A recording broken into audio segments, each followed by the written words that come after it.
एकदम अचानक से ही तेजी बन गई, मूड आ गया, खरीद लिया, बस ऐसे वाला हिसाब किताब था। 12,594 करोड़ रुपए के तो शेयर खरीद डाले, इंडेक्स फ्यूचर खरीद डाला, 4,806 करोड़ रुपए का स्टॉक फ्यूचर खरीद डाला, 3,166 करोड़ रुपए का एक एफआई। हमारे साथ भी इसमें मौजूद है मिथिल दोषी जी। मिथिल जी नमस्कार, स्वागत है आपका पुस्तक पे। कितना खरीद दिया सर ये कल? Sir good morning. नमस्ते आपको, बाकी सब दर्शकों को भी। सर बाइंग तो देखिए दिख ही रही थी, हमने कहीं ना कहीं इंडिकेशन भी दे दिया था आने स्टार्ट। सीरीज देखो तो एक दो तीन चार, चार सीरीज ऊपर हो गए हैं सर। पिछली बार 5 बार हम नीचे गए थे, उसके बाद से हम पलट गए, अभी हम 4 बार ऊपर जा रहे हैं। तो एक 5वां महीना और लगा लें, उसके बाद फिर थोड़ा कॉशियस हो जाए, ये 5वां महीना ऊपर जा सकते हैं। इस बार रिजल्ट्स भी आने वाले हैं, Q1 रिजल्ट सबसे बड़ा ट्रिगर। छोड़ो आगे पीछे सब ट्रम्प, ये सिर्फ Q1 रिजल्ट भी आने वाले हैं। देखिए अभी के लिए ऑफ कोर्स कॉशियस तो रहेंगे ही हर बार, क्योंकि क्या होता है कि हम प्रॉफिट बुकिंग नहीं करते हैं। जब भी हमें मोमेंटम मिलती है फिर हम फुल ऑन तेजी में घुस जाते हैं और एकदम ऊपरी स्तरों पे बाइंग करना चालू करते हैं कि जब हम रह गए हो गए थे। तो वो थोड़ा फोकस में रखेंगे। प्रॉफिट बुकिंग कंटिन्यूस रखने की हमेशा मेरी साइड से भी राय होगी और आपके यहाँ से भी हमेशा राय यही जाती है। हमको हाँ। प्रॉफिट मिले तो बुक रहे हैं, हम तो यही बोलते हैं। प्रॉफिट ही नहीं आ रहा लोगों को। लोगों ने जो सितंबर 2024 में खरीद रखा था, सच्ची में प्रॉफिट ही नहीं आया इस बार तो। देखिए वो ऑफ कोर्स स्टॉक स्पेसिफिक हमेशा रहने वाले हैं ऐसे स्टॉक्स भी। पर मोमेंटम वाइज में थोड़ा साथ में मोमेंटम इन प्ले ऑफ भी करना है, ये भी समझना है कि कहाँ पे रोटेशन सबसे ज्यादा हो रही है और क्या देखना इंपॉर्टेंट है जो इंडेक्स को भी अच्छा करेगा। जिनको सेक्टर नहीं समझ में आता तो ऑफकोर्स वो इंडेक्स पे सिर्फ देख सकते हैं। ट्रेड इन्वेस्टर्स ईटीएफ ले सकते हैं या फिर और कुछ कर सकते हैं, बट दे आर ऑप्शंस, उनके लिए भी अलग अलग चीजें हैं करने के लिए। पता नहीं ईटीएफ लिया नहीं जाता सर, मतलब सच्ची। सबको स्टॉक्स ही देखने हैं, क्यों ऐसा, क्यों ये एक ऐसा रोड ब्लॉक, मेंटल ब्लॉक क्यों है कि ईटीएफ नहीं लेना, निफ्टी ईटीएफ स्टॉक्स ही देखने हैं, सारे देखने हैं सारे। ऐसे ऐसे स्टॉक्स के नाम आते हैं, मैं खुद कांप जाता हूँ भाई साहब, ऐसे कौन सा स्टॉक आया बीएससी पे? तो निफ्टी ईटीएफ किसी को लेना ही नहीं है। इजी पैसा किसी को चाहिए ही नहीं, मुश्किल वाला काम करना है, होता नहीं।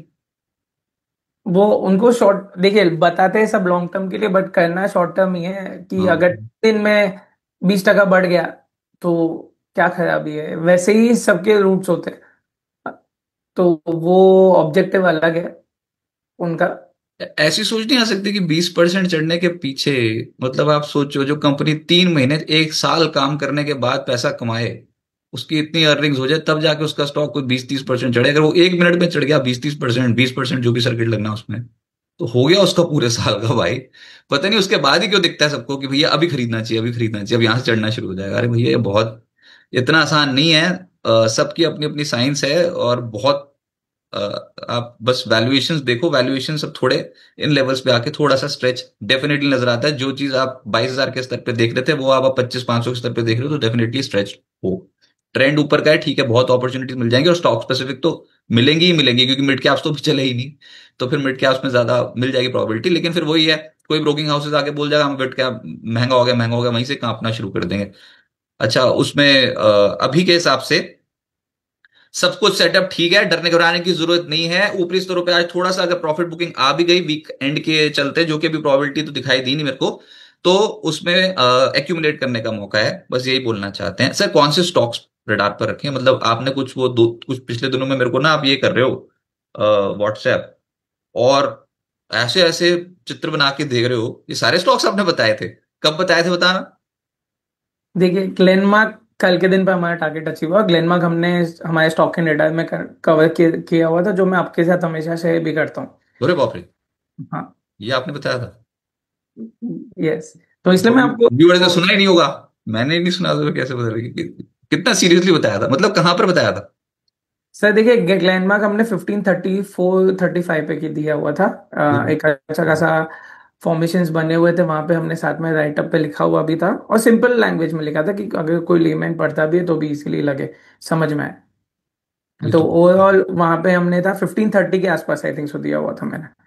हमने तो ग्लेनमार्क पे व्यू ये था कि बुलिश नोट ओवरऑल था।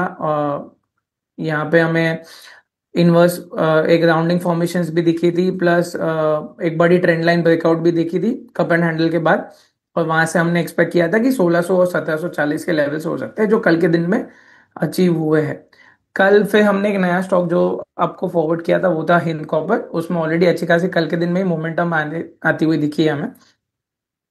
तो हमने हिंद कॉपर दिए हुए कवर किया था कल के रेडार में। कल मेटल्स पे अभी हमें लग रहा है कि ओवरऑल मेटल स्टॉक्स पे मोमेंटम अच्छी खासी हो सकती है। तो हिंद कॉपर ने अपने 200 दिन के मूविंग एवरेज के ऊपर गैप अप मूव दिया हुआ था। साथ ही साथ में इसने एक अब रिसेंट टाइम्स में जब एक इनवर्स एचएनएस बना था, राउंडिंग फॉर्मेशन बना था सॉरी, उसके लो को रीटेस्ट किया था 244 पे और वहां से वापस रिवर्स बैक हुआ है। ओवरऑल अपसाइड हम एक्सपेक्ट करें यहाँ पे 260 280 के लेवल्स के लिए। और प्लस आरएसआई पे पॉजिटिव रिवर्सल बना है जब ये 244 के लेवल्स को रीटेस्ट करके वापस घुमा था। तो यहाँ पे अपसाइड अभी भी मोमेंटम में लग रही है हमें। एक्सपेक्टेशन है कि 280 290 के लेवल्स 300 लेवल्स भी टच कर सकते हो ओवरऑल। तो मतलब गिरावट में खरीदते चलें, इसको रोके ना, और एक भाव पे मत खरीदना। मार्केट इतनी आसान नहीं होती, आप थोड़ा भूल रहे हो। सब लोगों को मैं बताना चाह रहा हूँ कि ये महीने का अंत देख के महीने के मिड का अनुमान लगाना बहुत मुश्किल है। इस महीने ऐसे ऐसे चीजें देखने को मिली जो कल्पना के परे थी। क्रूड ऑयल ऐसा भाग रहा था तर तर तर तर तर तर ऊपर एकदम से, और वो फिर क्रैश भी हुआ। तो सब कुछ होता है, पर वो उसके बाद एंड में देखते हैं तो पिक्चर बहुत अच्छी, मतलब दी एंड ऐसा, खुशी खुशी वाला हर जगह। तो वही चीज है, हम बोलते हैं पूरे महीने किया गया था, एम स्टॉप लॉसेस कटवा रहे बैठे हो। तो वही चीज है कि शांति, अशांत होके तो काम में काम करना ही नहीं ना स्टॉक मार्केट में। तो फिर धीरे धीरे डिप्स में अगर आपको स्ट्रक्चर्स पता लग गए कि ये ठीक है, तो फिर उसके बाद तेज पकड़ेंगे। सर ये जो बैंक्स जो एक तेज हो रहे हैं उसमें ना अभी चला नहीं है, आईसीआईसी बैंक चल गया, एचडीएफसी बैंक। वैसे में सवाल आईसीआईसी बैंक में ना दिल में ऐसी चीजें आ रही हैं कि जो पीछे रह गया, क्यों पीछे रह गया? तो आईसीआईसी बैंक में ऐसी क्या कमी है जो आईसीआईसी बैंक पीछे रह गया? एक्सिस चल रहा है, एचडीएफसी बैंक चल रहा है, आईसीआईसी बैंक कब पटेगा ये बताओ आप। देखिए एचडीएफसी बैंक बीच में जो लेगार्ड हुआ था ऑलमोस्ट एक 20-25 दिन ट्रेडिंग सेशंस के लिए, तभी सबको दूसरे अपॉर्चुनिटीज लगी थी। बट रीसेंट मोमेंटम में फिर हमने देखा कि जो तरीके से जो निकला है वो सिमिलर में आईसीआईसीआई में भी हम मोमेंटम देख पाएंगे। जो फॉर्मेशन अभी के लिए बने वो मेजर अच्छे खासे बने हुए, जो 1400 के लेवल्स के आसपास से जो रिवर्सल आया था, जो उसने अपने आई थिंक सो जो फर्स्ट लो बनाया था 24 अप्रैल को, वो लेवल को वापस ब्रीच डाउन नहीं किया है। खाली एक कैंडल बनी थी, वो उसको हम इग्नोर कर रहे हैं। बाकी सब देखा जाए तो 1400 के लेवल्स के ऊपर कंटिन्यूस ट्रेडेड है। यहाँ पे देखा जाए तो ओवरऑल एक्सपेक्टेशंस भी है कि अभी के लिए ये स्टॉक फर्दर मोमेंटम भी करेगा और यहाँ से एक बार 1450 के ऊपर निकलता है तो 1475 जो नया हाई आई थिंक सो है, यस, नया हाई के लेवल्स पे टेस्ट कर सकता है और फिर उसके ऊपर देखेंगे फिर फर्दर कैसे निकले। पॉजिटिव रिवर्सल बना हुआ है तो ये फर्स्ट सेकेंडरी इंडिकेशंस है कि जहाँ पे अपसाइड की मोमेंटम कंफर्म्ड लग रही है हमें कि और बुलिशनेस निकल सकता है। मैं तो जो फाइनेंस का स्टॉक देख रहा हूँ मेरे को बुलिशनेस ही बुलिशनेस चल रहा है, मेरे को किसी फाइनेंस स्टॉक में बेरिशनेस आ ही नहीं रही। अब देखो, चाहे इंश्योरेंस हो, चाहे लेंडिंग कारोबार से जुड़ी कंपनियां हो, सभी तेज है। अच्छा, ये एक स्टॉक, नॉन फाइनेंशियल स्टॉक, बाजार का सबसे बड़ा स्टॉक करना क्या चाहता है इसको, और मैं कल से इसी चैनल पे चिल्ला चिल्ला के अपने चैनल पे बोल रहा हूँ कि रिलायंस और निफ्टी का चार्ट एक जैसा है, कट कॉपी पेस्ट। अच्छा वेटेज ही वैसा है ना। मतलब बिल्कुल ही कट कॉपी पेस्ट, निफ्टी ले लो या रिलायंस ले लो, निफ्टी नहीं लिया जा रहा तो रिलायंस ले लो, ऐसे वाला हिसाब किताब हो रहा है। और बिल्कुल उसी उतनी सिमेट्री में चल रहा है जितनी सिमेट्री में निफ्टी चल रहा है। तो अभी कहाँ तक जाएगा? जहां तक निफ्टी जाएगा वहां तक खींचते हैं तो फिर ये रिकॉर्ड हाई लेवल्स तक पहुंचने की प्रोबेबिलिटी है 2-3 महीने में। स्ट्रॉन्ग चांसेस है सर। मैं रिकॉर्ड है आपने बोल दिया तो 1600 के लेवल्स के आसपास ही है। ऑफ कोर्स व्यू स्ट्रॉन्ग है। यहाँ पे हम जो मोमेंटम एक्सपेक्ट कर रहे थे वो अच्छा खासा निकला है। अगर इसका वीकली चार्ट्स भी देखें, वीकली चार्ट पे भी स्ट्रॉन्ग रिबाउंड अच्छा खासा देखने मिला है। आरएसआई वीकली पे कंफर्टेबली 760 लेवल्स के ऊपर चल रहा है अभी भी। और मंथली लेवल्स की अगर बात करें तो मंथली पे भी आरएसआई ने अ, अब भी ये मंथ में 60 के ऊपर ब्रेक देगा। ऑलरेडी 60.95 पे, तो हम 2-3 दिन, दो अभी कल का दिन और मंडे का दिन रहेगा तो क्लोजिंग मंथली बेसिस पे 60 पे आएगी, which is again a bullish confirmation. तो ऑफ कोर्स डिप्स पे बाय करने की राय होगी यहाँ पे। मेजर सपोर्ट पे यहाँ पे काम करेंगे क्योंकि ऑफ कोर्स रिलायंस वैसा स्टॉक नहीं है जो बाय बाय इतना भागता है करता है। पर 1400 पे मेजर सपोर्ट है यहाँ पे, वो सपोर्ट को लेके चलेंगे। डिप्स मिलते हैं तो डिप्स पे बाइंग अपॉर्चुनिटी, रिवर्सल साथ ही साथ देखेंगे और देखेंगे कि कहाँ पे बाइंग अपॉर्चुनिटी लग रही है। और तो बोली मतलब इतना कैसे समझाया जाए कि विदेशी पैसा कमा रहे हैं आपके खुद के बाजार से, और उसमें आप चाहे एचडीएफसी बैंक देख लो, चाहे रिलायंस इंडस्ट्रीज देख लो, आप देख रहे हो जो चीज वहां पर तो वो आते भी नहीं है, और वो भगवान भरोसे चलती है चीज। जब एचएनआई आएंगे तब चलाएंगे वो वाले स्टॉक्स जो आप सोच रहे हो, जहां पर आपका मैक्सिमम पोजीशन पड़ी होती है। रिलायंस इंडस्ट्रीज अगर बाजार चले, रिलायंस के बगैर कैसे चले, अगर बाजार चले एचडीएफसी बैंक के बगैर कैसे चले, हो भी सकता है कि कुछ साल तक पड़े रहे, एक एक स्टॉक फंस सकता है, जैसे टीसीएस फंसा हुआ है। ठीक है, तो बाकी जो बड़ी वाली ऊपर की 5 कंपनियां ना, उसमें से चलेगा पक्का कोई ना कोई ऐसा कि आपको लॉजिक के साथ काम करना है। निफ्टी पे कुछ नहीं खरीदा जा रहा है ना, तो ऊपर की 5 में से 3 खरीद लो, पता लगेगा कि बाजार में रिटर्न कैसे आते हैं। तो यही लॉजिक है, लॉजिक में तो काम कर लो कम से कम, तो फिर पैसा बन जाएगा। बाकी के जो फंसे पड़े हैं अभी, वो स्मॉल कैप मिड कैप फंसे पड़े हैं, चलेंगे वो भी, जिसमें आपको अपरंपार संभावनाएं 50-50 60-60% की लगती हैं। लेकिन ये जो पहला पैसा है इसको तो पकड़ो। रिलायंस इंडस्ट्रीज ले गया इस बार बाजार को ऊपर, अब जो फंसा हुआ है सर वो कब चलेगा? और ये ट्रेड डील हो सकती है यूएस के साथ, ऐसी प्रोबेबिलिटियां बनती चली जा रही है। मेरा इशारा है, आईटी की सबसे बड़ी कंपनी बड़ी बुरी तरह फंसी है सर इस बार, टीसीएस। टीसीएस ने तो परफॉर्म नहीं किया है, और ये पीछे रह गया, ये ऐसे ही पड़ा रहेगा अभी। अभी सिर्फ वही देखें, एचडीएफसी बैंक और रिलायंस इंडस्ट्री। देखिए डीसीएस ऑफ कोर्स थोड़ा अंडर परफॉर्मिंग है, बट ओवरऑल आईटी स्पेस हमें अंडर परफॉर्मिंग नहीं लग रहा है। अगर सीएनएक्स आईटी की बात करें तो हमने पहले भी 2 बार कवर कर चुके हैं यहाँ पे कि इनवर्स एचएनएस का ब्रेकआउट आया हुआ था, और कंटिन्यूसली ये ब्रेकआउट के नेकलाइन को रीटेस्ट कर रहा था। 24 जून को रीटेस्ट हुआ है, फिर परसों के दिन पे वेनेसडे 25 के दिन पे एक बुलिश कैंडल बनी। कल के दिन पे ऑफ कोर्स बाकी सब सेक्टर्स में मोमेंटम स्ट्रॉन्ग थी, आईटी फ्लैट क्लोज हुआ with a doji candle, but overall index strong लग रहा है हमें। आईटी पे लॉन्ग देंगे। विप्रो है हमारे डेटा पे, विप्रो कंटिन्यूस मोमेंटम में हमें लग रहा है अपसाइड पे 280 290 के लेवल से हो सकते हैं। 280 पहला, क्योंकि 200 डे मूविंग एवरेज वो लेवल के आसपास में आता है।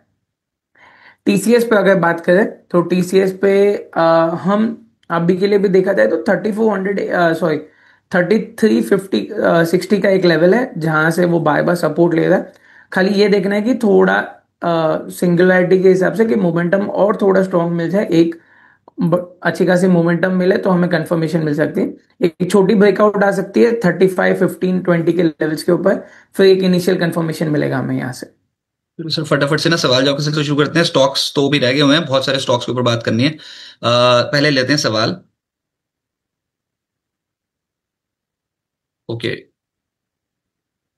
Titan cricket lovers, Kalinga Panda ji, Titan ID रख दिया, बताओ नाम, मैं सोच रहा हूँ सुबह क्या होगा इनका। गुड मॉर्निंग सर सभी को, बहुत बहुत गुड मॉर्निंग। संतोष जी नमस्कार, गुड मॉर्निंग। नरेन जी गुड मॉर्निंग। आतिफ शेख जी good morning. Amit Singh ji good morning. Amit Singh ji, Abhishek ji को मैसेज लिखना कि आप रोज माना इंडस्ट्रीज पूछते हो। डॉक्टर स्मिता जी गुड मॉर्निंग। डॉक्टर स्मिता जी हम आपके साथ रहेंगे, देखना हमेशा 10 तक के साथ आप कनेक्टेड रहो, कोई टेंशन की बात नहीं है।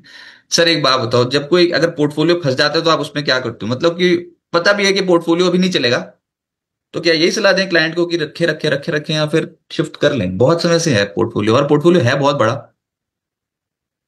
Basically as a research analyst यही होता है कि रिव्यू करना इंपॉर्टेंट होता है हमेशा। जरूरी नहीं कि जो लेके रखा है कंपनी अच्छी है, जैसे आपने बोला कि कुछ टाइम तक कोई स्टॉक्स अंडर परफॉर्म लंबे टाइम के लिए करते हैं, रीजन मल्टीपल हो, प्रॉफिट्स भी अगर फंडामेंटली देखने जाए तो प्रॉफिट्स आ रहे, सब कुछ हो रहे, बट कहीं ना कहीं थोड़ा मोमेंटम साइडवेज या फिर थोड़ा एक डिप दे देता है, क्योंकि बाकी के जो इंडिकेटर्स होते हैं एज फंडामेंटल्स उनको ओवर प्राइस लगते हैं कि जहां पे दूसरे लोग भी देखते हैं। टेक्निकली भी ऑफ कोर्स थोड़े रेजिस्टेंस लेवल्स होते हैं या फिर एक ओवरबॉट लेवल्स पे चले जाते हैं, तब स्टॉक एक बार मोमेंटम के लिए साइडवेज जा सकता है। तो रिव्यू करना इंपॉर्टेंट है, भले आप डेली या फिर मंथली रिव्यू ना करें, बट एटलीस्ट एक क्वार्टरली रिव्यू कीजिए। क्वार्टरली रिव्यू में दो चीज एक साथ हो जाती है कि रिजल्ट्स के साथ साथ जिनका व्यू फंडामेंटल है तो उनका व्यू अपडेट हो जाता है, या फिर 3 महीने में भी चार्ट्स में क्या डिफरेंशिएट हो रहे हैं वो देख सकते हैं। अभी यहीं से शुरू करते हैं सर। और उसमें पहला जो स्टॉक है दैट इज हिंद जिंक 485। देखिए हिंजिंग पे ऑलरेडी एक अच्छी खासी मोमेंटम हमने देख ली थी। 250 से जब ब्रेकआउट दिया हुआ था एक अच्छा खासा, वहां से हमने 540 तक के लेवल्स देखे थे, फिर हमने करेक्शन देखा। ऑफ कोर्स यहाँ पे एक stake sale, promoter stake sale भी हमने देखी हुई थी, और वहां से वापस मोमेंटम की हुई। ओवरऑल हमने जैसे बताया कि आईटी में हमें मोमेंटम एक्सपेक्टेड है, ऑफ कोर्स हिंजिंग में भी हम एक्सपेक्ट कर रहे हैं फर्दर मोमेंटम के लिए। यहाँ से अगर वापस हम 452 453 के लेवल्स के ऊपर निकल जाते हैं तो वापस एक पुल बैक रैली देखने मिल सकती है। मेजर इंपॉर्टेंट रहेगा 466 का लेवल, जो उसका 200 डे मूविंग एवरेज का रेजिस्टेंस बनता है और गैप लेवल के यहाँ पे। हम्म। तो ये जो गैप डाउन हुआ था, वो गैप को फिल करने के लिए पॉसिबिलिटी है कि एक बार पहले आए। फिर हम आगे देखेंगे कि आगे के कैंडल्स कैसे बनती है और वहां पे फर्दर व्यू देख सकते हैं। Tata motor eight the rate of 731, ज्यादा दूर नहीं है लेकिन वो बस दूर हो गया क्योंकि चल ही नहीं रहा। देखिए 735 पे तो मेजर रेजिस्टेंस है, अगर उसके ऊपर ब्रेकआउट आता है तो सब लोग मोमेंटम में एक्सपेक्ट कर सकते हैं कि ये फर्दर चले। जो हिसाब से अभी के लिए थोड़े दिन से कंसोलिडेट कर रहा है और जो बड़ा स्ट्रक्चर दिख रहा है वो इनवर्स एचएनएस फॉर्मेशन का लग रहा है। बट हम प्रीएम्प्ट नहीं करेंगे, प्रीएम्प्ट बहुत खतरनाक होता है और डिफिकल्ट भी होता है, कभी कभी रॉन्ग चले गए तो बड़ी पोजीशन जिसने ले ली तो प्रॉब्लम हो सकता है। इमीडिएट सपोर्ट आता है 660 पे, 730 के ऊपर ब्रेकआउट आने के चांसेस हो जाएंगे स्ट्रक्चर वाइज देखा जाए तो। अगर शॉर्ट टर्म के लिए लिया, शॉर्ट टर्म के लिए भी लिया हुआ है तो भी 660 का लेवल लेके रख दीजिए, अभी के लिए होल्ड कीजिए। यहाँ से लग रहा है हमें कि शायद से एक बार 695 700 के लेवल से एक बार अपसाइड दिखाएगा, तो होल्ड करना बेहतर रहेगा 660 के स्टॉप लॉस के साथ। BPCL eight the rate of 349। BPCL continue कर सकते हैं होल्ड करने के लिए, राउंडिंग बॉटम ब्रेक होने के बाद कंटिन्यूसली ये स्टॉक रेंज बाउंड मोमेंटम में चला है। दो बार स्पाइक अप मोमेंट्स हमने देखने मिले थे। कल भी, कल अच्छा खासा मूवमेंट था, 330 के आसपास क्लोजिंग आई हुई है। इसका मेजर सपोर्ट 324 है ब्रेकआउट के बाद का, और इमीडिएट सब बड़ा वाला सपोर्ट आता है 300 के लेवल्स के लिए। तो एक्सपेक्टेशंस है कि ये स्टॉक कंटिन्यू कर सकता है, 350 380 के लेवल से यहाँ पे हायर साइड पे एक्सपेक्ट कर सकते हैं। और जो हिसाब से क्रूड में भी हम मोमेंटम देख रहे थे, तो ऑफकोर्स क्रूड ने दो तीन अटेम्प्ट किए ट्रेंड लाइन ब्रेक करने के लिए और बड़ा ट्रेंड निकालने के लिए, बट वो नहीं निकला। वो भी हम ऑलरेडी कवर्ड थे कि हम एक्सपेक्टेशन था कि क्रूड और ऊपर नहीं जाएगा। तो वो क्लैरिटी हमें फर्दर वहां से कंफर्मेशन दिख रही है कि और देर आर स्टिल चांसेस कि वापस अंडरटोन ही रहेगा या फिर थोड़ा साइडवेज मोमेंटम कर सकता है। फिर एक और स्टॉक है that is RVNL eight the rate of 522। देखिए रेलवे स्टॉक्स में अगर ओवरऑल देखा जाए तो अब तक मोमेंटम नहीं आई हुई, ड्यू है कहीं ना कहीं। बीच बीच में थोड़े स्टॉक्स में मोमेंटम आते हैं, बट अगर आईवीएनएल की पर्टिकुलर बात करें तो 416 के ऊपर अगर निकलता है तो यहाँ पे पहला बुलिश कंफर्मेशन आएगा। फिर 340 440 के ऊपर बड़ा ब्रेकआउट के पॉसिबिलिटी है। कप एंड हैंडल फॉर्मेशंस भी बन सकते हैं यहाँ पे, पर थोड़ा वेट एंड वॉच करेंगे यहाँ पे। व्यू बुलिश है अभी के लिए तो मेजर सपोर्ट आता है 380 के आसपास। आतिफ शेख जी बोल रहे हैं आईआरबी इंफ्रा 60 रुपए पे ले रखा है। ये स्टॉक आई थिंक सो अब एफएनओ से भी निकल गया है, अब खाली कैश में है। देखिए आईआरबी इंफ्रा पे अगर देखा जाए तो बॉटम फॉर्मेशन अच्छा खासा बना हुआ है। 47.70 का मेजर सपोर्ट है। पुल बैक पॉसिबिलिटीज है जो हिसाब से लग रहा है हमें, 55 54 के 54 56 के लेवल तक एक बार निकल सकता है, जा सकता है। आगे की फिर हमने रिव्यू करनी होगी, क्योंकि यहाँ पे बाय बाय हमने देखा गया कि ट्रेंड कंसोलिडेशन थोड़ा अच्छा खासा बीच बीच में आया हुआ है, और एक बड़ी ट्रेंड लाइन ब्रेकआउट भी सिमिलर लेवल्स पे आएगी 51 52 के ऊपर। फिर हमें देखना है ये कंसिस्टेंट रहता है ये नहीं। ओके, फिर जो स्टॉक है वो है जीएमआर पावर। इसके ऊपर आपकी राय? GMR power and urban infra, इनके पास ये जो खरीदा ये है 127 की। I think so only BSC stock है ये। हाँ जी, हाँ जी। आ रहा है आपके पास? हाँ आ गया सर। तो देखिए ये स्टॉक पे ओवरऑल देखा जाए तो ट्रेंड कंसोलिडेशन लेवल्स पे है। बीच बीच में ये कंटिन्यूसली स्टॉक सर्किट मोमेंटम में भी चला हुआ है। ज्यादा रेडार पे हमने तो ज्यादा रेडार पे रखा नहीं है, बट रेंज बाउंड मोमेंटम है 100 रुपए से लेके 120 140 की मोमेंटम के बीच में। तो अगर बीच में ही ऑलरेडी बाय है तो एक बार ऊपर आता है तो बुक प्रॉफिट कर लीजिए। यहाँ पे ट्रेंड अभी के लिए डिफाइनेट नहीं लग रहा है। मल्टीपल ट्रायंगल फॉर्मेशन बन रहे हैं, एक बड़ा ट्रायंगल फॉर्मेशन बना है अपने टॉप से जो 170 के लेवल्स के आसपास से बना है। फिर रीसेंट हाई जो 140 बने थे 22 अप्रैल को, वहां से वापस एक छोटा ट्रायंगल फॉर्मेशन लग रहा है। तो देखना है कि ये कैसे पैन आउट होता है। ओके, फिर एक और स्टॉक है that is Kopran at the rate of 270।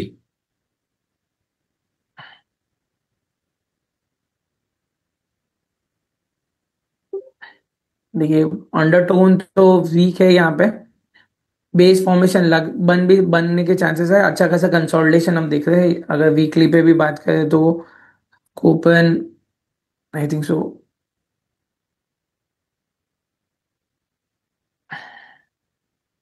4-5 महीने से ये स्टॉक एक रेंज में चला है, वहाँ 200 के लेवल्स को ब्रीच नहीं कर रहा है, और नीचे पे देखा जाए तो 165 के नीचे क्लोजिंग नहीं दे रहा है। तो ये रेंज को पकड़ के शायद देख सकते हैं एक बार। उनके एक्चुअली बाइंग बहुत ऊपर की है, अभी 186 लेवल चले, 270 पे बाय है।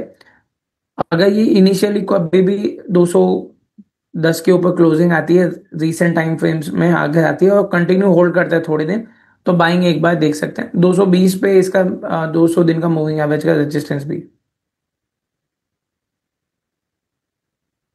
स्मिता जी का प्रश्न हाईलाइट कैसे हो गया? स्मिता जी सारे क्वेश्चन पूछ लिए मैंने सुबह सुबह, सबसे पहले आप ही का पूछा। देखो कल दोपहर को आपकी शिकायत थी, आज सबसे पहले आप ही का क्वेश्चन पूछ लिया। एक और स्टॉक था एडवेट एनर्जी, ADVAIT। सर फटाफट से 27 सेकंड्स के अंदर अंदर बोलना पड़ेगा, मार्केट खुलना है। एडवेट एडीपी 185, पहले 1857, ADVAIT। देखिए स्ट्रक्चर वाइज तो 18 17 80 के ऊपर जब तक चला है तब तक के लिए ठीक है, बाकी इतना कुछ स्ट्रॉन्ग स्ट्रक्चर नहीं लग रहा है। राउंडिंग फॉर्मेशंस बनी है, पर मुझे इसके वॉल्यूम्स देखने पड़ेंगे कैसे है ओवरऑल। अभी के लिए वॉल्यूम्स दिख नहीं रहे, तो वेट एंड वॉच पे रखेंगे। आज क्या हो गया अभिषेक जी? रजत जी सिस्टम अपडेट करवा लो, चैनल के बहुत इश्यूज आते हैं इसमें। आज तो कोई यार मेरे को तो लग रहा है फर्स्ट क्लास चल रहा है आज तो। आज तो बढ़िया ही चल रहा है, अब चलते रहने दो, आज की मार्केट कर लेने दो, बहुत बढ़िया चलेगी। अभी ऊपरी स्तरों पे थोड़ी मुनाफा वसूली, फर्स्ट सपोर्ट के आसपास कोशिश करेंगे। ओ मार्केट कहाँ खुल रही है? खुल गई। और तेजी पकड़ गए, ऊपर वाली जो धारी है वहां तक पहुंच रहे हैं। 25,600 के लेवल को पार करता हुआ निफ्टी। भाई साहब ये जो ऊपर है ना, ये एक गैप रेजिस्टेंस है, ध्यान से हाँ। यहाँ पर आके अति उत्साहित तरीके से ना खरीदें, थोड़ा थोड़ा थोड़ा थोड़ा करके खरीदना। 57 पॉइंट्स ऊपर निफ्टी, बैंक निफ्टी 9 पॉइंट्स नीचे। निफ्टी की ओपनिंग हुई थी 25,576, अभी चल रहा है 25,613। ओके, और स्टॉक्स आज के सत्र में बिखरे बिखरे से नजर आ रहे हैं। मिड कैप्स पे ज्यादा फोकस रहेगा, लार्ज कैप्स वाले स्टॉक्स पे उतनी शक्ति मेरे ख्याल से तो आज नहीं बननी चाहिए, कल के सत्र में ऑलरेडी बहुत तगड़े चार्ज पहले ही बन चुकी है। L&T, SBI, Tata steel, Hindalco, axis bank, ये टॉप गेनर्स पे है, और L&T भागा आज। तो शुरुआत हम L&T और SBI के साथ ही करेंगे, जो नहीं चला भैया उसकी तरफ बोलेंगे। तो पहले सर लार्सन और स्टेट बैंक ऑफ इंडिया, ये दो स्टॉक्स अभी आपको कैसे लगते हैं? देखिए एसबीआई ओवरऑल, पहले एसबीआई की बात कर ले। एसबीआई पे मोमेंटम स्ट्रांग है, एक्सपेक्टेशन है ये एक बार 830 के ऊपर, 825 के ऊपर निकलता है तो 860 880 के लेवल्स देख सकते हैं। यहाँ पे बड़ा टारगेट हमारा यहाँ पे टेक्निकली अगर देखा जाए, जो हिसाब से फॉर्मेशन बनता है वो हिसाब से तो 900 का भी है। 200 दिन के मूविंग एवरेज और अपने मल्टीपल सपोर्ट्स पे कंटिन्यू चल रहा है, जो को इंसाइड होता है 787 पे। तो व्यू बुलिश है यहाँ पे। 830 के ऊपर मेजर ब्रेकआउट एक्सपेक्ट, 25 to 30 के ऊपर मेजर ब्रेकआउट एक्सपेक्ट कर सकते हैं। ओके, उसके बाद state bank of India. State bank की बताया आप। Sorry, Larsen. हाँ लार्सन, देखिए लार्सन पे पॉसिबल एक इनवर्स एचएनएस का ब्रेकआउट आने के चांसेस है, यही सिमिलर लेवल्स पे थोड़ा वेट एंड वॉच रखेंगे।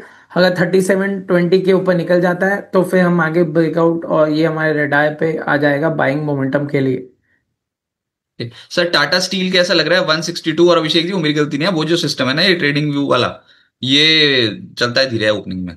तो टाटा स्टील पे भी क्या करना चाहिए? टाटा स्टील बुलिश रहेंगे, अपसाइड मोमेंटम एक्सपेक्टेड है 170 180 के लिए। जैसे मैंने बोला ओवरऑल मेटल्स पैक हमें स्ट्रॉन्ग लग रहा है, तो यहाँ पे हम वो फर्दर मोमेंटम एक्सपेक्ट कर सकते हैं। ओके, उसके बाद एनटीपीसी, ये स्टॉक अभी तक चला नहीं है, क्या कोशिश करेगा चलने की नई सीरीज में? जुलाई सीरीज का खिलाड़ी हो सकता है क्या, या फिर ऐसे ही पड़ा रहेगा? एक सेकंड, मजा आ रहा है देखने में, एनटीपीसी चलने तो लग गया वैसे सर। एनटीपीसी पे देखिए, ये ओवरऑल हमारे रेडार लिस्ट पे है। एक बड़ा कप एंड हैंडल फॉर्मेशन बन रहा है, जो रिसेंट बेस फॉर्मेशन बने 330 से, वो एक अच्छा खासा बेस बना है। ब्रेकआउट तो 370 के ऊपर आता है, बट बाइंग अपॉर्चुनिटी थोड़ी देख सकते हैं। 345 के ऊपर निकलेगा तो एक छोटी बुलिश कंफर्मेशन आएगी पहली इनिशियल। और 360 380 70 के लिए पहले इनिशियल बाइंग कंफर्मेशन मिल सकती।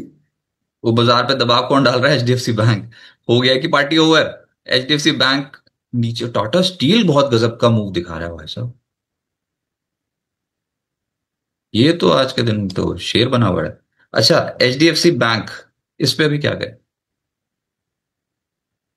एक सेकंड से।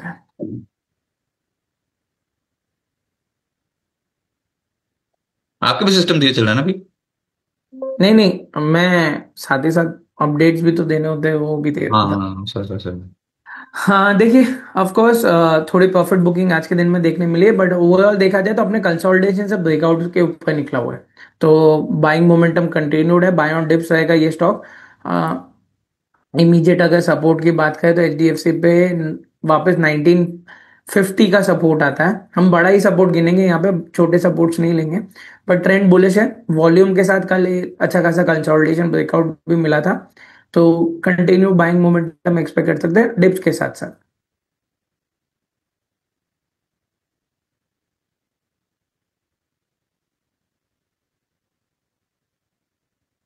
अपोलो हॉस्पिटल्स एक और स्टॉक है, उसके बाद फिर चलते हैं मिड कैप्स की ओर।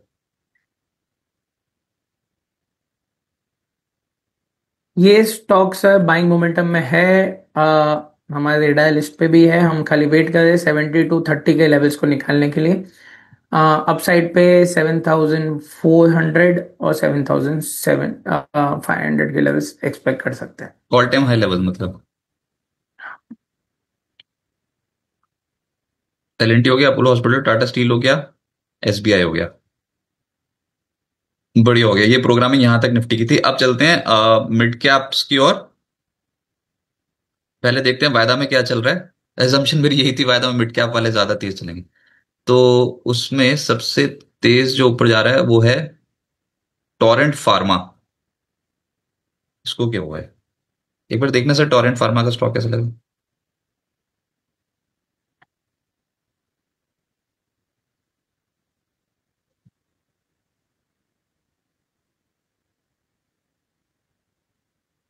3333, चार तिग्गियां। अपने एग्जैक्ट ब्रेकआउट रेजिस्टेंस पे इसने ओपन आई की कैंडल आज पे सेम बनाई हुई। अगर 3350 के ऊपर निकलता तो ये हमारे रेडार लिस्ट पे था कि शायद से और अपसाइड निकल सकता है। हाँ, वेट एंड वॉच रखेंगे। स्ट्रक्चर वाइज ओवरऑल देखा जाए तो बुलिश है। 3350 के ऊपर क्लोजिंग आती है पहली तो इनिशियल कंफर्मेशन रहेगी, फिर हम 3400 3500 के लेवल्स एक्सपेक्ट कर सकते हैं। ये हिंद कॉपर पे अपने कहां तक के टारगेट्स दिए हैं और अब इन लेवल्स पे क्या करें? हाँ देखिए, पहला टारगेट 280 का था जो आ चुका है। नेक्स्ट टारगेट 300 के लेवल्स है। तो हम वो लेवल्स के लिए कंटिन्यू, जिन्होंने होल्ड किया बाय किया हुआ है उनके लिए ये रहेगा व्यू। बाकी बाय ऑन डिप्स भी अभी के लिए ये ओवरऑल मोमेंटम हमें लग रहा है कि रह सकता है। 265 263 इसका सपोर्ट है। अच्छा, ये कुछ नई एंट्री हुई है आज के सत्र में, पीजी इलेक्ट्रोप्लास, केफिन टेक, ये कंपनियां। 361 वैम, ओहो, एक एक करके लेते हो, सारी तेज हो गए। पहला है सर 361 वैम।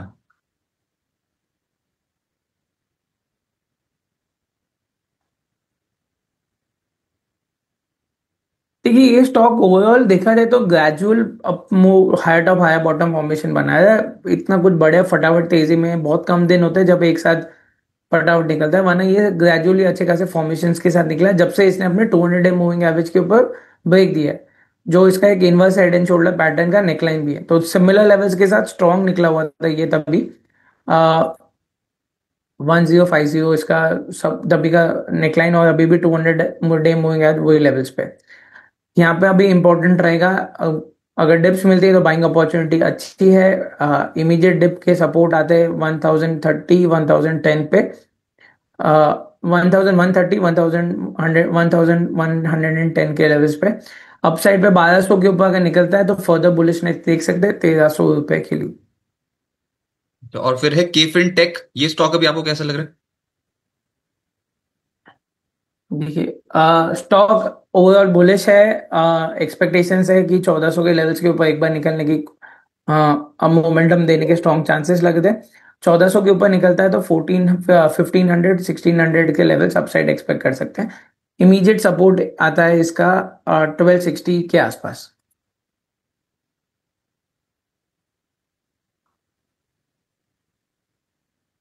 पीजी इलेक्ट्रोप्लास भी पूछ लेता हूँ क्योंकि स्टॉक तो तेज ही है ना।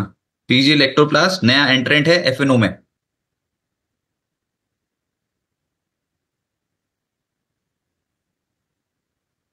देखिए स्टॉक रेंज में चल रहा है अभी भी, 200 डे मूविंग एवरेज के नीचे चल रहा है। 200 डे मूविंग एवरेज 782 के आसपास का है। जो हिसाब से मोमेंटम में है, ऑफ कोर्स थोड़ा कंसोलिडेशन मोड पे, रेजिस्टेंस 796 और 720, ये दो रेंज के अंदर है। तो थोड़ा वेट एंड वॉच करेंगे, जब तक कोई भी साइड पे ब्रेकआउट या फिर ब्रेकडाउन नहीं मिलता तब तक के लिए बाइंग मोमेंटम के लिए नहीं दिख रहा है, ना सेलिंग के लिए। एंट्री तो अंबर एंटरप्राइजेस की भी हो गई है वैसे एफएनओ में। आज स्टॉक में ब्रेकआउट आता नहीं।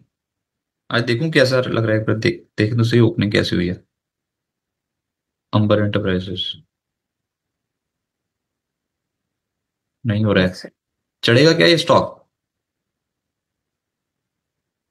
देखिए ट्रायंगल फॉर्मेशंस के ऊपर कंटिन्यू चला है ये स्टॉक देखा जा सकता है, बुलिश नोट पे तो है।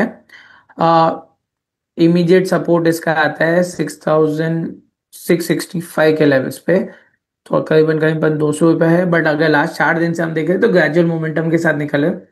हाँ, 6935 के ऊपर बुलिश कंफर्मेशन फर्दर मिलेगी हमें, बाइंग अपॉर्चुनिटी देख सकते हैं। आई थिंक सो आज ओपन लो भी सेम है अप्रोक्सीमेट, नहीं ओपन लो सेम नहीं है बट व्यू बुलिश लग रहा है। सीडीएसएल के स्टॉक पे क्या करें सर?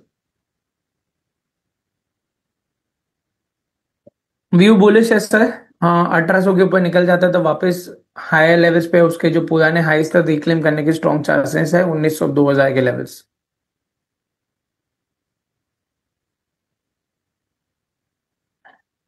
अरे भैया ये फिर से तेज हो रहा है क्या? रतन इंडिया,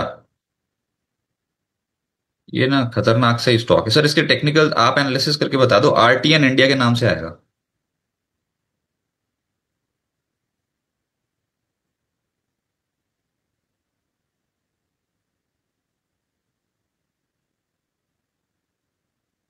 देखिए स्टॉक की मोमेंटम के हिसाब से ऑफ कोर्स बुलिश तो लग रहा है। ज्यादातर ये हमारे पास नहीं आता, बट ऑफ कोर्स क्वेरीज कभी कभी क्लाइंट के आए तो चार्ट्स देखे हुए हैं हमने। मोमेंटम वाइज अभी के लिए बुलिश नोट पे है। मेजर रेजिस्टेंस 70 रुपीज के आसपास पे, बट अगर बाय ऑन डिप मिलता है तो बाइंग अपॉर्चुनिटी अच्छी खासी मिलेगी। 200 डे मूविंग एवरेज 57.70 पे है। ओके। सर ये अदानी ग्रुप के स्टॉक्स पे क्या करें, खासतौर पे अदानी टोटल गैस?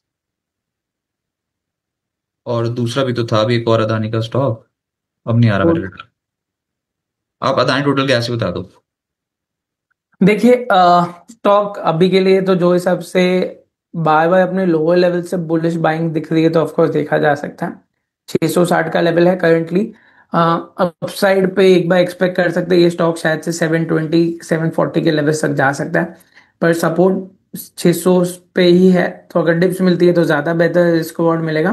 तो मोमेंटम में है अदानी के सारे स्टॉक्स में कहीं ना कहीं बुलिश नोट धीरे धीरे कंफर्मेशन आती जा रही है। अदानी पोर्ट बोलिए 1400 के ऊपर कल के दिन पे रिवर्स होके फिर वापस अच्छा खासा चला है। गैप अप 2 दिन अच्छा खासा चला था, उसके ऊपर ही कल के दिन पे कंफर्मेशन मिली थी हमारी ऑलरेडी। इसके अंदर बाय कॉल चल रही है 1408 पे, हमने कल के दिन पे कवर की थी। और ये एक अदानी पावर भी तो चलना शुरू हुआ है। अगर आप इसको ऊपर ले जाओ ना किसी तरीके से, इतनी दुआएं मिलेंगी सच्ची। सब फंसे पड़े हैं इसमें। रेंज बाउंड ऐसा स्टॉक जब तक 600 के ऊपर नहीं निकलेगा तब तक के लिए बुलिश नहीं आ सकती। हाँ, हाँ, यहाँ पे हम देख रहे हैं कि मल्टीपल रेजिस्टेंस और मल्टीपल सपोर्ट्स है, तो ये बैंड के अंदर ही चल रहा है कब से। तो वेट एंड, अगर ऑलरेडी किसी के पास है तो वेट एंड वॉच पे होल्ड कर लीजिए। सपोर्ट, मेजर सपोर्ट जब तक 524 का है जो ऑलरेडी उन्होंने देखा हुआ है, तो व्यू बुलिश 600 के ऊपर ही होगा। तो तब तक के लिए वेट रखें, साइडवेज पे रखेंगे। थोड़े से और स्टॉक्स लेते हैं और उसके बाद फिर चलेंगे व्यूअर्स के पास। कुछ स्टॉक्स अलग से जिन पे खबरें थी, उसमें एचसीएल टेक ने सेल्स फोर्स के साथ अपना करार जो है वो बढ़ा रखा है। तो एचसीएल टेक पे आपका व्यू? ट्रेंड बुलिश है, ओवरऑल एक्सपेक्टेशंस है 1850 के लेवल्स पे यहाँ पे जा सकते हैं। यहाँ पे भी एक छोटा inverse H N S formation बन रहा है, बुलिश फ्लैग ब्रेकआउट भी आ सकता है। और आज के दिन पे ये अपने वापस 200 डे मूविंग एवरेज के ऊपर चल रहा है, तो वो भी गैप के साथ खुला हुआ है। 1732 पे 200 डे मूविंग एवरेज था, ओपनिंग हुई 1735 के ऊपर। तो अभी के लिए तो बुलिश नोट पे है। कंटिन्यूड एक्सपेक्टेशंस है, जैसे मैंने बताया कि आईटी ओवरऑल हमें स्ट्रांग लग रहा है, तो ये भी रेडार पे है हमारे। उसके बाद एक खबर थी जेके पेपर के ऊपर कि जेके पेपर को एक टैक्स डिमांड नोटिस भेजा हुआ था, वो खारिज हो गया है। तो कितने का था वो? जेके जेके पेपर को आईटी विभाग की जो 65.6 करोड़ रुपए की टैक्स डिमांड थी वो खारिज हो गई है। ये स्टॉक अभी कैसा लगता है पेपर कंपनियों पे, आपकी राय?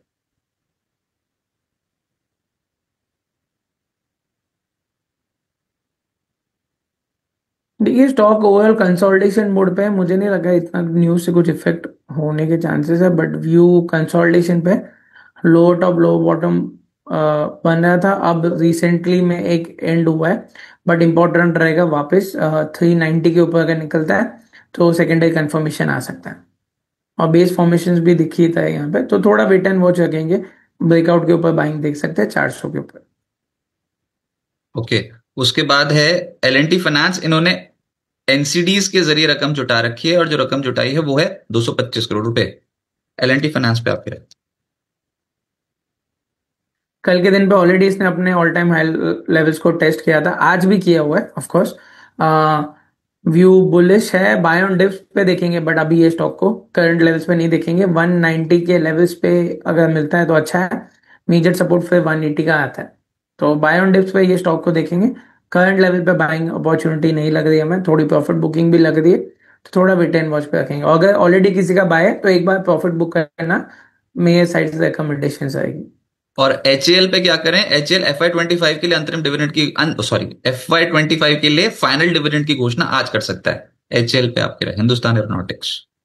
हाँ देखिए स्ट्रक्चर वाइज एचएएल पूरा डिफेंस सेक्टर में थोड़ा बेटर लग रहा है, स्ट्रांग है।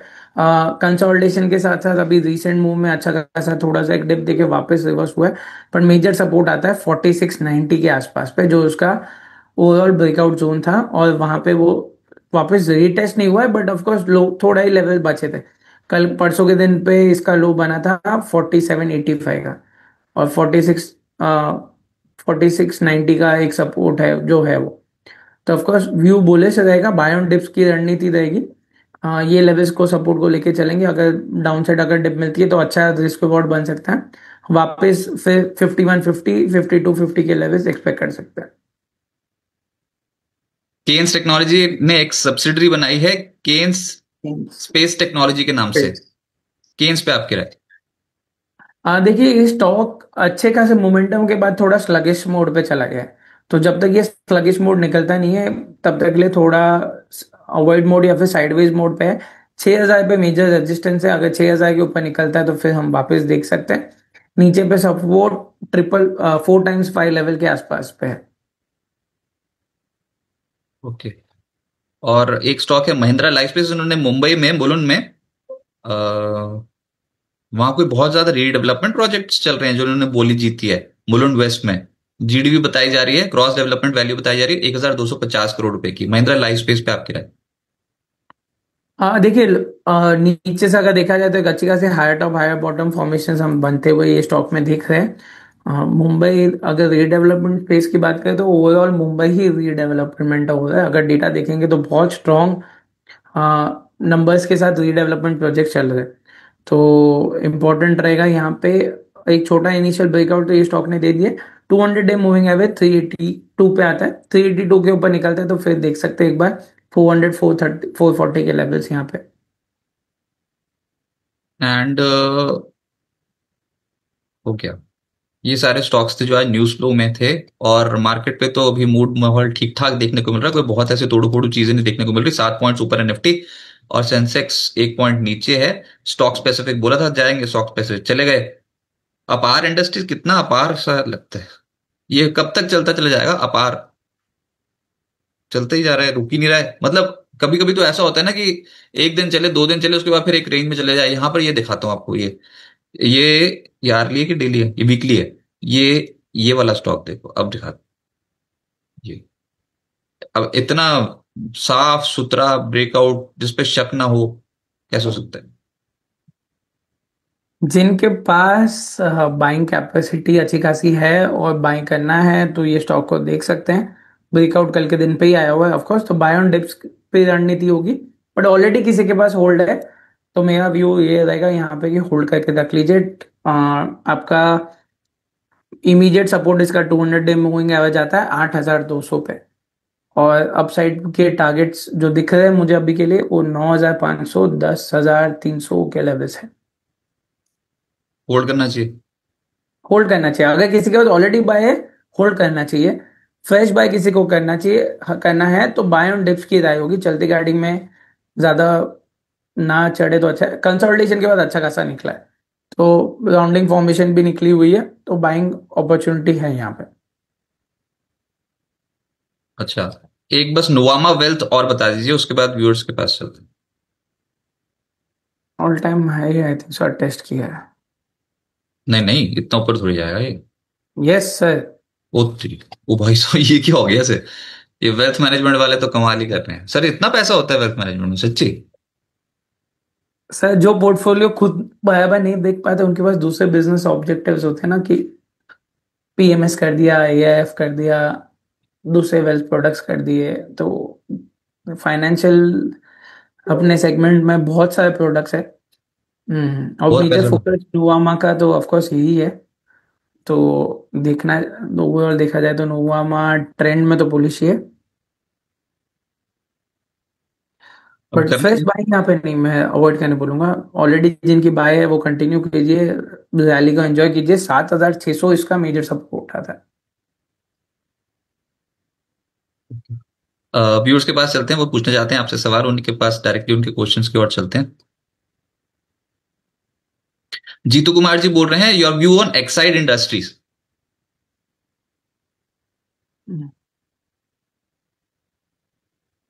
देखिए एक साइड पे ओवरऑल व्यू बुलिश है हमारा। हमने ऑलरेडी 2-3 बार ये स्टॉक को कवर किया हुआ था, बट अब ये स्लगिश स्टॉक है। तो ये लॉन्ग टर्म पर्सपेक्टिव के हिसाब से हमारे रेडार पे है। अ, अभी भी जब तक ये इमीडिएट लेवल्स पे 360 के लेवल्स को सपोर्ट लेके चलेगा, और अपसाइड पे अगर वापस ये रिक्लेम करता है 400 के ऊपर, तो 410, 430 के लेवल्स इनिशियली है। उसके ऊपर बाद में अगर फर्दर लेवल्स हम एक्सपेक्ट कर सकते हैं। पर ट्रेंड ओवरऑल हमें लगा है कि अब बेस बन चुका है। अब यहाँ से फॉर्मेशन हम बुलिशनेस और दिखते रहेंगे। एक रेक्टेंगल फॉर्मेशन ब्रेकआउट भी देखा था, जहाँ पे ये स्टॉक ने रिसेंट टाइम्स में 11 जून को ही 411 के लेवल्स को टेस्ट भी किया हुआ था। तो सिमिलर वे में हम एक्सपेक्ट है कि यहाँ से कंटिन्यूस चल सकता है ये स्टॉक। उसके पर बाद लॉन्ग है। टर्म है, शॉर्ट ओके। टर्म के लिए नहीं है ये। उसके बाद है hyundai। hyundai मोटर पे आपकी राय?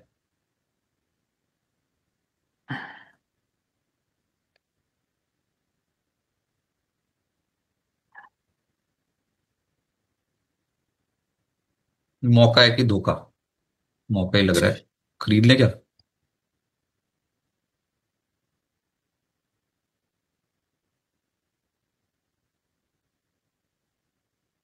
प्लीज आप देखिए, देख के ब्रेकआउट बता के देते बाद हो। से ब्रेकआउट के बाद से ये स्टॉक ने कंटिन्यूस तो मोमेंटम बुलिश ही दिया हुआ है।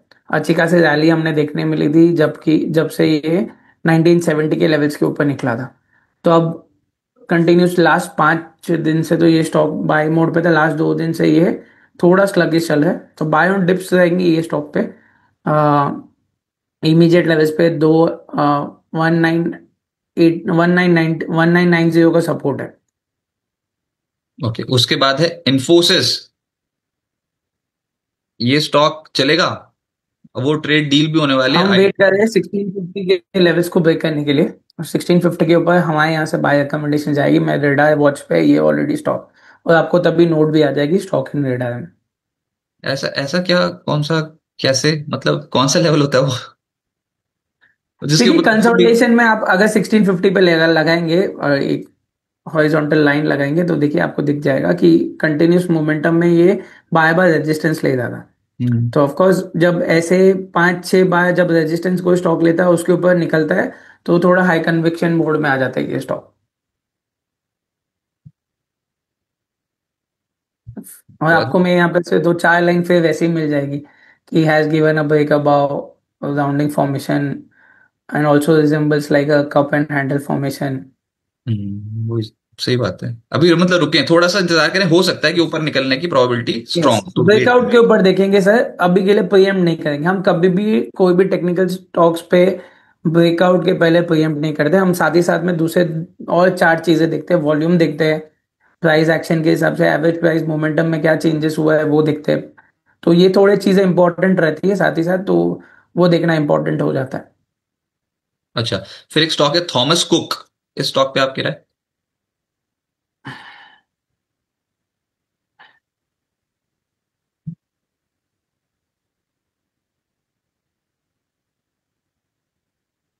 शॉर्ट टर्म बुलिशनेस पे है, 169.85 के ऊपर इसका 200 डे मूविंग एवरेज भी ब्रेक होगा, 180 पे एक छोटा रेजिस्टेंस है, बट व्यू बुलिश है। एक बार देखा जा सकता है ये स्टॉक को सपोर्ट आता है 152 का, जो इसका राउंडिंग फॉर्मेशंस का बेस फॉर्मेशंस का सपोर्ट भी है, आपने भी वही लेवल पे लाइन ड्रॉ की हुई है। ओके, और एक है कोल इंडिया, अभी तक नहीं चला, चलेगा क्या? सी अगेन, बेस फॉर्मेशन अच्छा है, बट लंबा कितना ये बेस बन सकता है वो गारंटीड नहीं है। देखा जाए तो ओवरऑल रेंज के हिसाब से 413 का रेजिस्टेंस है, जो इसका 200 डे मूविंग एवरेज भी वही लेवल्स के आसपास आता है, नीचे पे 360 का सपोर्ट, 355 50 का सपोर्ट है। तो ये रेंज के अंदर चल रहा है, जब तक ये रेंज के ऊपर नहीं निकलता तब तक के लिए थोड़ा वेट एंड वॉच पे रखेंगे। इमीडिएट सपोर्ट 380 का है। एक स्टॉक देखिए सर, सीमेंस, ये 3255 के लेवल पे पहुंचा है आज। देखिए रीसेंट फॉर्मेशंस में इसने ग्राउंडिंग बॉटम ब्रेकआउट के बाद से कंसोलिडेशन मूवमेंट थी, 3 दिन ये स्टॉक अपने नेकलाइन के नीचे चला था, तो बेसिकली टेक्निकल टर्म्स में तो फेल्ड पैटर्न होती है, बट कभी कभी एक विपसॉ आती है, और ऐसे में कभी कभी बाकी सब मोमेंट्स भी थे ऑफकोर्स स्टॉक रिलेटेड, तो कहीं ना कहीं उसके वजह से भी सीमेंस एनर्जी जो अलग से निकला वो हिसाब से। तो यहाँ पे व्यू तो हमारा कंटिन्यूड बुलिश है, 200 डे मूविंग एवरेज पे 3400 के ऊपर फर्दर बुलिशनेस देखने मिल सकती है। ओके, अभिषेक जी बोल रहे हैं। पहला तो अभिषेक जी जैसे नाम आया तो वो मन इंडस्ट्रीज, मन इंडस्ट्रीज 386 के लेवल पे है सर, इसको चढ़ा दो सर मन इंडस्ट्रीज। वैसे इन्होंने बेचना नहीं है, लेकिन कोई बात नहीं। काश मेरे हाथ में वैसे होता तो किसी के पोर्टफोलियो कभी रेड में ही नहीं होते। और इसमें ये ना, इसमें देखो बस छोटी सी दिक्कत है बस, 420, ये बस किसी तरीके से उसको निकाल, क्योंकि वो आता है तो नीचे है 380 पे बार बार। देखिए स्ट्रक्चर वाइज ओवरऑल बुलिश ही है, 360 का मेजर सपोर्ट है, व्यू बुलिश ही है, कंटिन्यू कर सकते हैं होल्ड करने के लिए, कोई प्रॉब्लमैटिक नहीं है। ऑफ कोर्स 420 के लेवल्स के ऊपर निकलेगा तो फर्दर कंफर्मेशन आएगी। आई थिंक सो उस दिन हमने जब डिस्कस किया था तभी एक बार अटेम्प्ट हुए थे, फिर ऑफ कोर्स फिर एक कल के दिन पे भी अटेम्प्ट हुआ था, तो वो अटेम्प्ट आ रही है, थोड़ा वेट एंड वॉच करते हैं, स्ट्रॉन्ग वॉल्यूम साथ में बनेंगे तो थोड़ा कंफर्मेशन फर्दर आएगा। और उसके बाद है आस्क ऑटोमोटिव, जिसमें 494 पे 500 शेयर्स ले रखे हैं।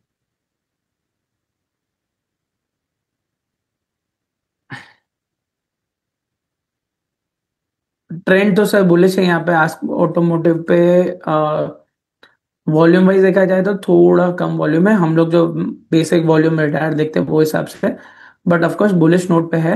हाँ, इमीडिएट सपोर्ट 500 का है, लास्ट 2 दिन से उसके ऊपर अच्छा खासा चल रहा है, और लास्ट 7 दिन से तो कंटिन्यूस ये higher top higher bottom formation भी बना रहा है।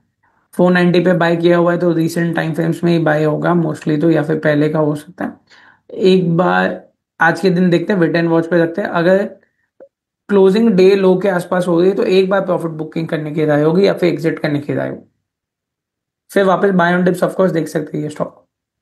अच्छा, वेरॉक इंजीनियरिंग 581 के लेवल पे है।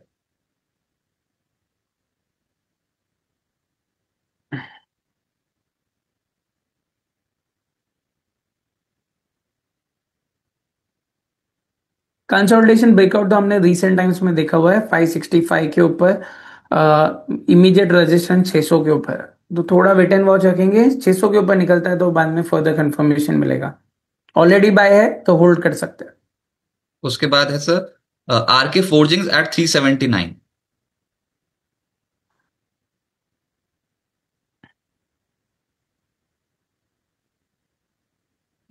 379 पे लिया हुआ, आई थिंक सो ये। मैं भी डर गया, 1 मिनट। हाँ, तो ऑलरेडी डबल हो चुका है, डबल नहीं, 1000 रुपए तक गया था। तो बेचा ही नहीं है तो तकलीफ सोचो कितनी हो रही है।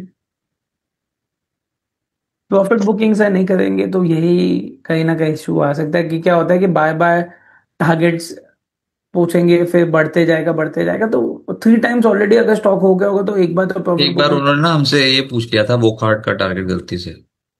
ओ भाई हमने निकलवा दिया। उसके बाद दिखाता हूँ आपको, आपको दिख रही है मेरी स्क्रीन? हाँ हाँ सर, दिख रही। तो ये हो गया उसके बाद ऐसे। तो वो रुका ही नहीं, रुका ही नहीं, रुका ही नहीं, वो भागते ही चला गया।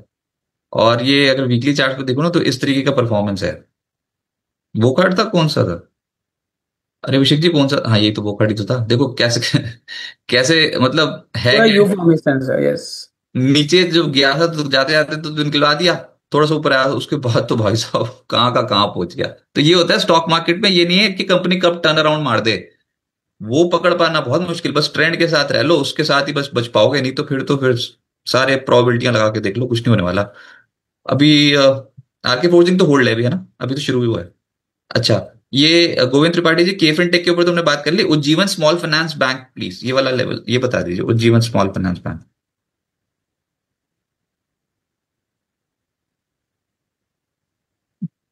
देखिए, स्मॉल फाइनेंस बैंक में कहीं ना कहीं थोड़ी मोमेंटम एक्सपेक्टेशन है कि कंटिन्यूड हो सकती है। 45 पे इस पे मेजर सपोर्ट आता है। रिसेंट टाइम पे मैंने अच्छी खासी मोमेंटम भी यहाँ पे देखी हुई है। फ्रेश बाइंग यहाँ पे मैं अवॉइड करने की राय दूंगा, फ्रेश बाइंग नहीं करनी चाहिए, ऑलरेडी बाय है तो होल्ड कीजिए। 52 के ऊपर निकलता है तो फर्दर बुलिश एक्सपेक्ट कर सकते हैं 56 58 के लेवल्स के लिए। तो यहाँ पे तो फ्रेश बाइंग मैं किसी हर एक के लिए अवॉइड करने पे बताऊंगा। फिर एक स्टॉक है Syrma S G S, Syrma S G S technologies, ये कैसा लग रहा है? कंसोलिडेशन में ओवरऑल स्टॉक देखा जाए तो बड़ा ट्रेंड जो अगर देखे वीकली मंथली पे, तो ये स्टॉक ऑलरेडी एक रेंज बाउंड मोमेंटम में है। तो जब तक ये और रेंज में मतलब बड़ी है, 400 से लेके 650 के बीच की रेंज है, 200 पॉइंट की रेंज है। बट व्यू इसकी वजह से थोड़ा साइडवेज है। रिसेंट अगर चार्ट्स को देखूं तो बाइंग मोमेंटम बन सकती है। 665 के ऊपर निकलता है तो एक छोटी पुल बैक आ सकती है। 545 के ऊपर, नहीं सॉरी, मिस्टेक, 570 के ऊपर निकलता है तो बाइंग मोमेंटम देख सकते हैं 600 640 के लिए। वो वो कार्ड बोल रहे हैं कि आपने 180 पे निकलवाया था, जेनटेक 330 पे निकलवाया था, बताओ।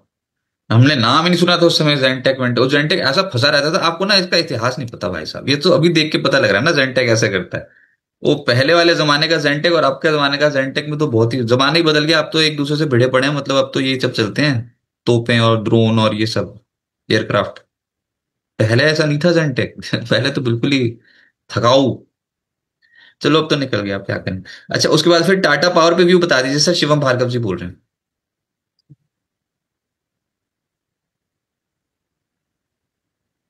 टाटा पावर पे व्यू बुलिश है, बट हमारे लिए वेट एंड वॉच पे रहेगा जब तक 420 के ऊपर नहीं निकलता तब तक। ये आ कहाँ रहा स्क्रीन, आ गया ना? ओ भाई, इसी लेवल से टूटता है सर ये, जहां पर भी है ये ये तो मतलब यहीं से आज तो सारे स्टॉक्स ऐसी जगहों पे है जहां जहां पे ना कुछ कुछ हर्डल है। तो अक्सर तो ये वाले लेवल पे देख लो, मैं सच बोल रहा हूँ, यहाँ पर 413 पे टूटा था, यहाँ से 409 से टूटा था, इससे पहले भी मैंने कभी देखा होगा इसको, अच्छा, टूटता वही था। ऐसा, इसलिए तो मैंने 420 का लेवल बोला कि 420 के ऊपर बुलिश है। क्वेश्चन ये है कि इस बार निकाल जाएगा क्या, तरसा रहा है बेचारा, मतलब 413 के लेवल पे कोई ना कोई तो बेचता है। अच्छा, और मुथूट फाइनेंस नहीं काटना था, ये पक्का नीचे जाएगा, निकुंज देसाई जी बोल रहे हैं। नहीं मुथूट काटना। फाइनेंस, हाँ ये कोई नीचे जा रहा है क्या, ये बहुत स्पीड से क्या? सर आज 2.5% फॉल पे है, थोड़ा प्रॉफिट बुकिंग यहाँ पे दिख रहा है। बट सपोर्ट इसका आता है 2400 के आसपास पे, जो मेजरली कंसोलिडेशन ब्रेकआउट के बाद निकला हुआ है। तो अगर ऑलरेडी लॉन्ग है, पहले का लॉन्ग है, तो बुक करना चाहिए। रिसेंट लॉन्ग है 2600 कि 50 25 50 25 80 पे लिया हुआ है तो ऑफकोर्स एक बार थोड़ा देखना चाहिए।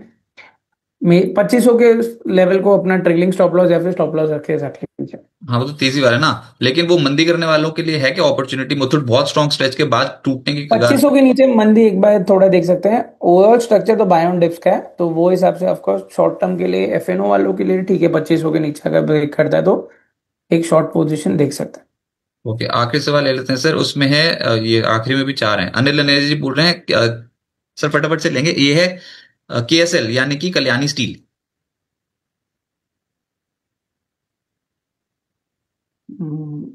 स्टॉक तो मोमेंटम में अभी भी है, कल के दिन पे था, आज के दिन पे थोड़ा आई थिंक सो ओपन आई सेम है यहाँ पे, थोड़ा वेट एंड वॉच रहेगा। बाइंग ऑलरेडी की हुई है तो होल्ड कीजिए, कोई प्रॉब्लम नहीं है यहाँ पे। 200 डे मूविंग एवरेज के ऊपर चल रहा है, कंसोलिडेशन ब्रेकआउट के ऊपर है, जो दोनों कोइंसाइड होते हैं 847 पे। तो व्यू बुलिश ही है यहाँ पे, कोई ये नहीं है। आई थिंक सो लास्ट अपडेट पे भी हमने यही बताया था कि बुलिश तो लग ही रहा है, तो और कल के दिन पे अच्छी खासी मूवमेंट भी आई थी यहाँ पे। गैब्रियल का शॉर्ट टर्म टारगेट?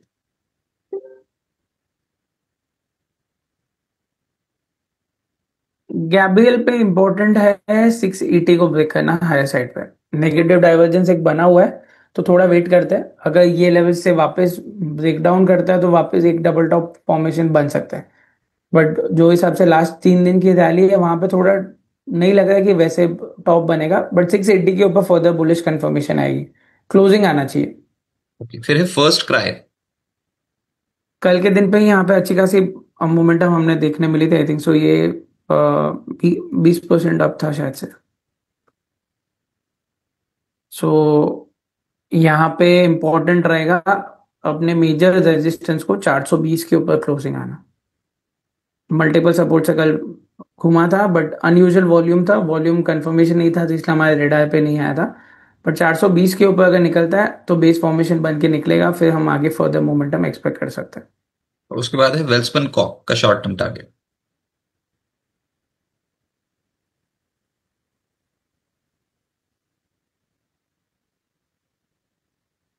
जब तक ये 885 के ऊपर चल रहा है तब तक के लिए कोई टेंशन नहीं है स्टॉक पे। 960 वापस 1990 के लेवल एक्सपेक्ट कर सकते हैं, तो प्रॉब्लम नहीं है यहाँ पे, व्यू बुलिश ही है। अगर पहले की बाइंग है तो ऑफकोर्स थोड़ा ऊपर के लेवल्स पे प्रॉफिट बुकिंग बनता है। राइट सर, सर बहुत शुक्रिया आपका हमारे साथ जुड़ने के लिए और मार्केट्स पे अपने व्यू शेयर करने के लिए। आज के दिन का जो हाई है वो पहुंचा है 25,622, अभी चल रहा है 25,538। कोई टेंशन तो नहीं ना सर? मतलब ठीक ठाक ही दिख रहा है, को मिल रहा है ना सब कुछ? देखिए ओवरऑल ऑप्शन डेटा के हिसाब से देखा जाए तो सबसे ज्यादा पुट राइटिंग हुई है 25,500 पे, तो ये इमीडिएट सपोर्ट बनता है। और नीचे पे फिर नेक्स्ट 25,400 हो जाएगा, 100 पॉइंट नीचे। बट जो हिसाब से मोमेंटम है ऑफकोर्स हम थोड़ा यहाँ पे, क्योंकि डेटा फ्लैट आया हुआ है कहीं ना कहीं, तो एवरेज मंथ के यहाँ पे फ्लैट आया हुआ है, तो ऑफकोर्स थोड़ा और अच्छी खासी मोमेंटम एक ही दिन में हमने देखने मिली है।